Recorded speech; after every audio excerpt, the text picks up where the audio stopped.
கிறிஸ்துவின் கிறிஸ்தவம், இது வாழ்வின் வழி. Christianity of Christ. This is the way of life. பரிசுத்த ஆண்டவர் இயேசு கிறிஸ்துவின் இனிய நாமத்திலே உங்களை வாழ்த்தி வரவேற்கிறேன். ஞானோபதேசம் வைஸ் டீச்சிங் வழியாக உங்களை சந்திக்கிறதுல மகிழ்ச்சி. நீதிமொழிகள் 31 அதிகாரத்தில் தன் மகனுக்கு தாய் குணசாலியான ஒரு ஸ்திரீயை பற்றி சொல்லுகிறார். குணசாலியான ஸ்திரீ மனைவியாக தாயாக எப்படி இருப்பாங்க?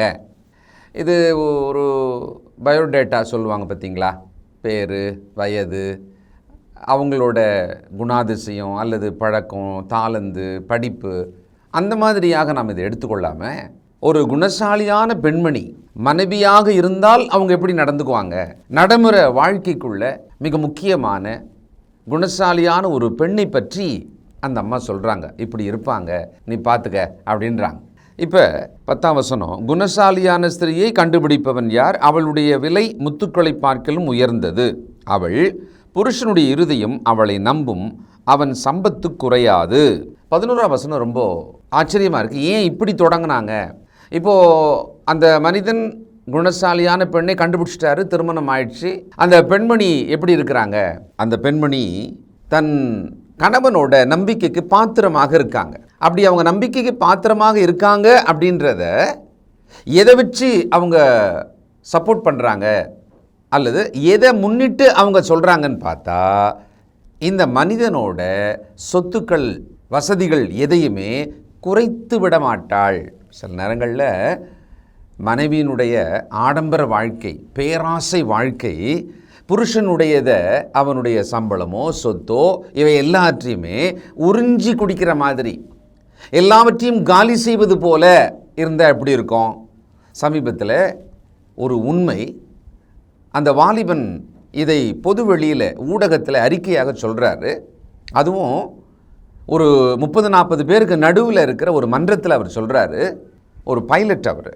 ஆனால் தான் விரும்பும் ஒரு பெண்ணுக்காக 3 ஆண்டு காலத்தில் அவளுக்காக அவர் செலவு செய்தது 12 லட்சம். ஒரு குடும்பஸ்தனாக இருந்து கூட தன்னுடைய குடும்பத்தின் அந்த 3 ஆண்டு கால வாழ்க்கையில் 12 லட்சத்தை ஒருவன் செலவு பண்ணுவானான்னா சாதாரணமாக இல்லை, நிச்சயமாக வாய்ப்பு இல்லை. ஆனாலும் 12 லட்சம் செலவு செய்து இப்பொழுது என்னப்பா அவங்க எப்படி இருக்காங்க, திருமணம் ஆயிடுச்சு அவங்களுக்குன்னு கேட்டால் இல்லை, பிரேக்கப் ஆயிடுச்சுன்னா உண்மை இது. ஏன்னா அந்த வாலிபனே அறிக்கை செய்கிறான், நிறைய சம்பாத்தியம், அதை அப்படியே மொத்தமாக அந்த பெண்ணுக்கு அவன் செலவு செய்கிறான். நான் என்ன பார்க்குறேன்னா, அந்த பெண் குணசாலி இல்லை. இந்த அட்டைப்பூச்சிக்கு 2 வாய் பக்கமும் பை இருந்து ரத்தத்தை உறிஞ்சி வெடித்து சாகும் இல்லை, அப்படிப்பட்ட ஒரு பெண்ணாகத்தான் இருக்கணும். இங்கே பார்த்தீங்கன்னா அவள் புருஷனுடைய இருதயம் அவளை நம்பும். எதை வச்சு நம்பும், என்னத்துக்காக அந்த நம்பும்னு சொல்கிறாங்க அப்படின்னா, அவனுடைய சம்பத்து குறையாது. வெறும் பணம், பொருள், பொன், வெள்ளி இவைகள் மட்டுமல்ல, அவனோட மதிப்பும் குறையாது. அந்த அளவுக்கு இந்த குணசாலியான பெண்மணி நடந்துக்குவாங்க.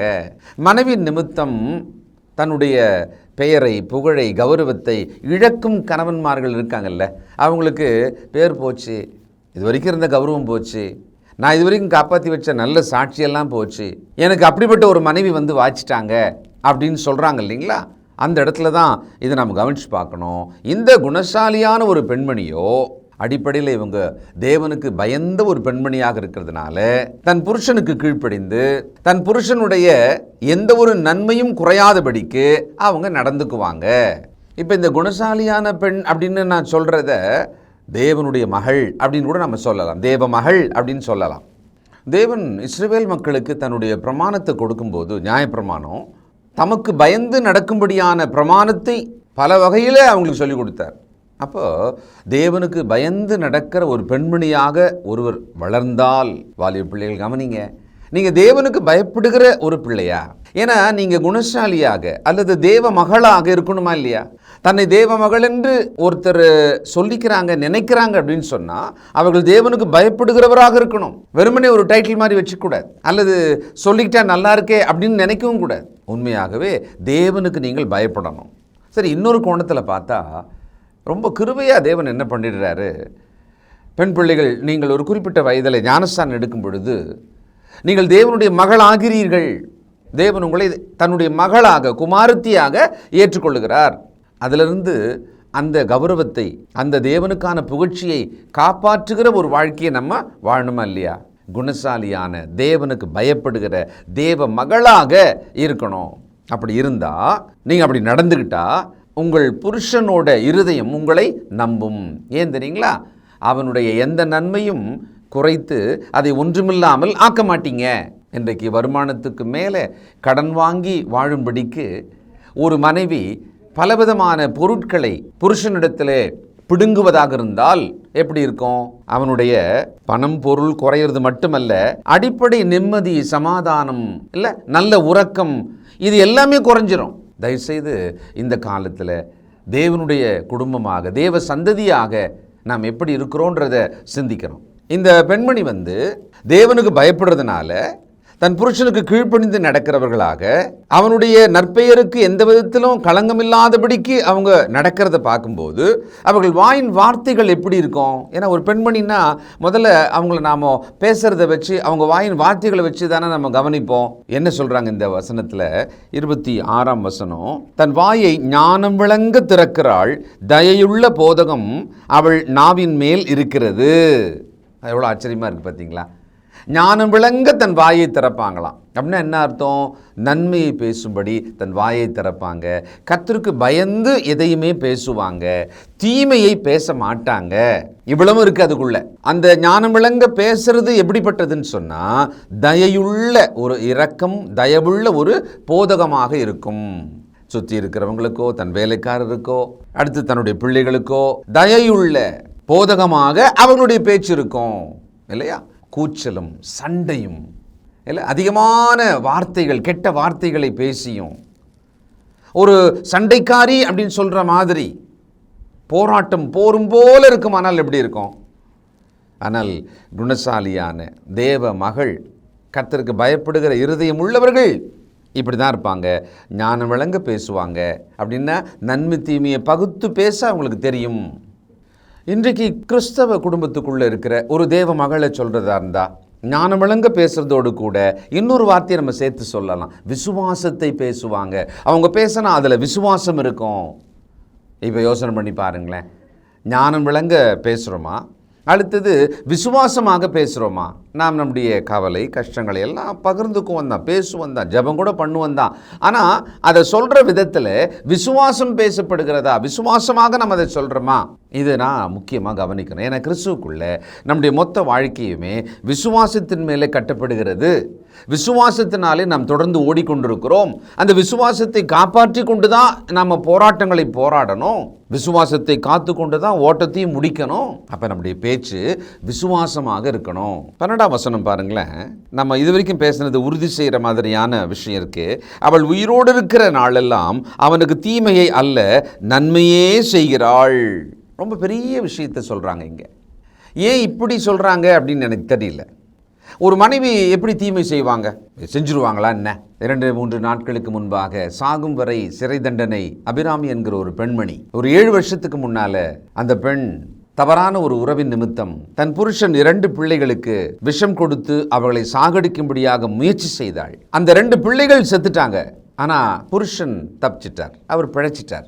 இப்பொழுது சாகும் வரை அவள் சிறையில் இருக்க வேண்டும், அந்த இன்னொரு மனிதனும் கூட சிறையில் இருக்க வேண்டும். இவ்வளவுதான். இப்போ அந்த பெண்மணி எப்படி தன் புருஷனையும் தன் 2 பிள்ளைகளையும் தீமையாக கொலை செய்யும்படியாக, தன் பாவம் தன் தீமைக்காக, அவங்க 3 பேரும் தப்பு பண்ணல, அவங்க தப்பு பண்றாங்க, அவங்க தீமை செய்யறாங்க, அவங்களை இவ கொன்னுட்டா அப்படின்னா ஒரு விதத்தில் நம்ம நீதி கூட சரின்னு சொல்லிடும், தற்காப்புக்காக இப்படி பண்ணாங்கன்னு சொல்லி. ஆனால் இங்கே அப்படி இல்லையே. அதனால தான் முக்கியமாக இங்கே என்ன சொல்கிறாங்கன்னா பாருங்க, அவள் உயிரோடு இருக்கிற நாளெல்லாம் அவனுக்கு, அந்த புருஷனுக்கு தீமை அல்ல நன்மையே செய்கிறாள். அப்போ ஒரு குணவதி எப்பொழுதுமே தன் புருஷனோட நன்மையை செய்வாங்க, அதையே பிளான் பண்ணுவாங்க, அதையே நினச்சி செய்வாங்க. நீங்கள் ஃபுல்லாக படித்தா நமக்கு அப்படி தான் தெரியும் மோட்டிவ் என்ன, நோக்கம் என்னன்னு சொல்கிறாங்க பார்த்தீங்களா? அப்போது ஒரு தேவ மகள் ஒரு மனைவியாக இருப்பாங்கன்னு சொன்னால் அவங்க அந்த புருஷனுக்கான நன்மையை தன் மனதில் எப்பொழுதும் சிந்தித்து செஞ்சுக்கிட்டே இருப்பாங்க. நாம் இந்த உலகத்தில் பார்க்கும்போது குடிகாரனும் அடிக்கிறவனும் சரியாக சம்பாதிக்காதவனும் ஆகிய புருஷனுக்கு கூட நல்லது தான் பேசணும், அவரை பற்றி நல்லது தான் பேசணும், அவரை பற்றி நல்லபடி தான் நடக்கணும், நன்மை தான் அவருக்கு செய்யணும் அப்படின்ற மனைவிமார்கள் இருக்காங்க, உலகத்தில் இருக்காங்க. கிறிஸ்தவர்கள் கூட இல்லை, உலகத்திலேயே நம்ம பார்க்குறோம் அப்படிப்பட்டவர்களை. அப்போ கிறிஸ்துக்குள்ள இருக்கிற ஒரு பெண்மணியாக, தேவனுடைய மகளாக, குணவதியாக வளர்ந்திருந்தால் அந்த புருஷனுக்கு சாகும் வரைக்கும் நன்மையே செய்வாள். இப்போ தெரியுதா? ஏற்கனவே நம்ம படித்தது என்ன? அவன் இருதயம் அவளை நம்பும், அவனுடைய சம்பத்து குறையாது. காரணம், அந்த அம்மா என்ன பண்ணுறாங்களாம்? அந்த புருஷனுக்கு தீமை செய்யவே மாட்டாங்க, நன்மை தான் செய்வாங்க. இவங்க வீட்டில் என்ன தான் பண்ணிட்டு இருப்பாங்க? கணவன் ஏதோ வேலைக்கு போகிறாருன்னு வச்சுக்கோங்களேன், வீட்டில் இருக்கீங்க பெண்கள் மனைவிமார்கள், என்னதான் பண்ணுவீங்க வீட்டில் அப்படின்னு ஒரு கேள்வி கேட்பாங்கல்ல. நாளெல்லாம் என்ன பண்ணுவீங்க அப்படின்னு கேட்பாங்கல்ல. இந்த அம்மா என்ன பண்ணுறாங்க?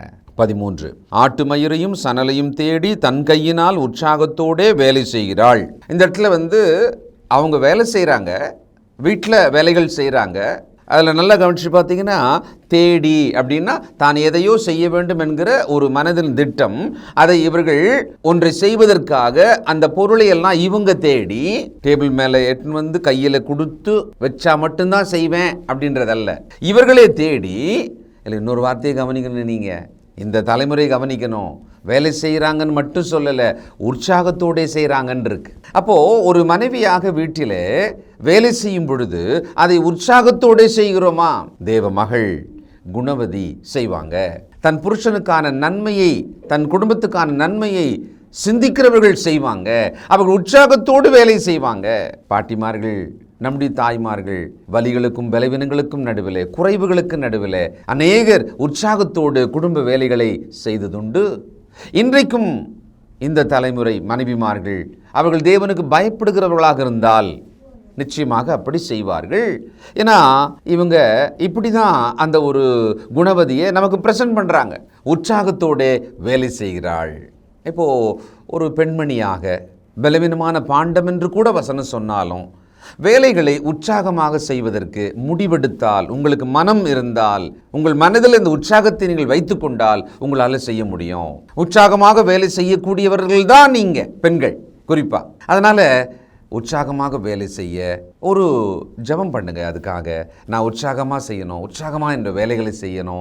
பலவீனம் இருக்குது, சுகவீனம் இருக்குது, ஆனாலும் நான் என்னுடைய குடும்பத்துக்கான, என் புருஷனுக்கான, என் பிள்ளைகளுக்கான வேலைகளை எல்லாம் நான் உற்சாகத்தோடு செய்யணும், அதான் நான் விரும்புகிறேன் அப்படின்னு ஜெபம் பண்ணுங்க. தேவன் நிச்சயமாக பலன் தருவார். அப்படி விரும்பியும் செய்ய முடியாது இருக்கிற ஒவ்வொருவரும் ஜெபம் பண்ணுங்க, கண்டிப்பாக தேவன் உங்களை பலப்படுத்துவார். நம்முடைய பலத்தினாலே, நம்முடைய பராக்கிரமத்தினாலே அல்ல, அது இல்லைனா கூட தேவ ஆவி நம்மை பலப்படுத்தும் பொழுது நம்மால் செய்ய முடியும் என்று நாம் வேதத்தை நம்புவோம். தொடர்ந்து சிந்திப்போம், ஜெபம் பண்ணுவோம். இரக்கமுள்ள பிதாவே, பரிசுத்தர் பரிசுத்தரே, இதோ நாங்கள் இந்த நீதிமொழிகளின் கடைசி பக்கத்தில் இருக்கிறோம். அங்கு ஒரு பெண்மணியை பற்றி நாங்கள் படிக்கிறோம். அது திருமணத்துக்கு ஆயத்தமான ஒரு பெண்ணாக, திருமணமான ஒரு மனைவியாக, பிள்ளை பெற்ற தாயாக, தேவ மகளாக நாங்கள் அவர்களை பற்றி எழுதப்பட்ட வாக்கியங்களிலிருந்து அறிந்து கொள்வது எங்களுக்கு பிரயோஜனமாக இருக்கட்டும். ஒவ்வொரு தாயும் மனைவியும் மகளும் இப்படி ஒவ்வொரு பெண் பிள்ளைகளும் பெண்களும் இதை கவனிக்க உதவி செய்யப்பா. முற்றிலும் உடைய கருத்தில் ஒப்புக் கொடுக்கிறோம். இந்த ஞானத்தினால் உண்டாகும் தெளிவு உண்டாகட்டும். ஆசீர்வதியும். இயேசு கிறிஸ்துவின் நல்ல நாமத்தில் ஜெபிக்கிறோம் பிதாவே, ஆமென்.